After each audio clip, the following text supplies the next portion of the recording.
Content క్రియేటర్స్కి పండగ అనమాట. నిజంగా టాలెంట్ ఉంటే ఎవరి దగ్గర అసిస్టెంట్ పనిచేయక్కర్లేదండి. స్క్రిప్ట్ రాసుకోక్కర్లేదు, షార్ట్ డివిజన్ చేసుకోక్కర్లేదు, ఒక డైరెక్టర్ దగ్గర పోయి కూర్చొని వాడిని వెండి బతిమలాడుకునే పని లేదు.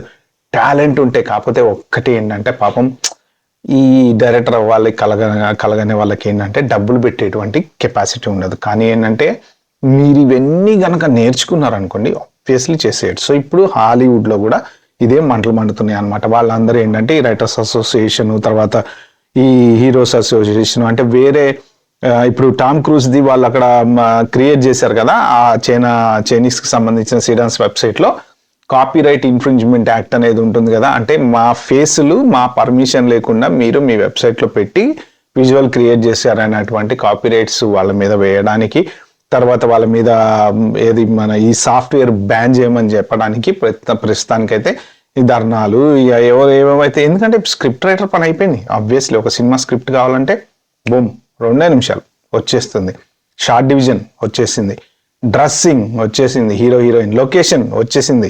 హిమాలయాల్లో తీస్తారా, పొలాల్లో తీస్తారా, ఎక్కడ తీస్తారు మీ ఇష్టం, అన్నీ వచ్చేసినాయి.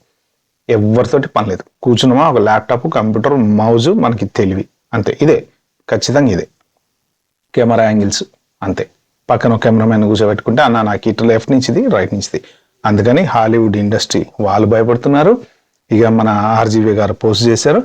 ఇప్పుడు ఏంటంటే ఇది అందరి చేతిలోకి వెళ్ళిపోయింది. అంటే ఎవరైనా టాలెంటెడ్ ఫెలోస్, డబ్బున్న వాళ్ళు, ఇంకా మేము సినిమాలలో అసిస్టెంట్గా పనిచేసి డైరెక్షన్ చేయక్కర్లే, మ్యూజిక్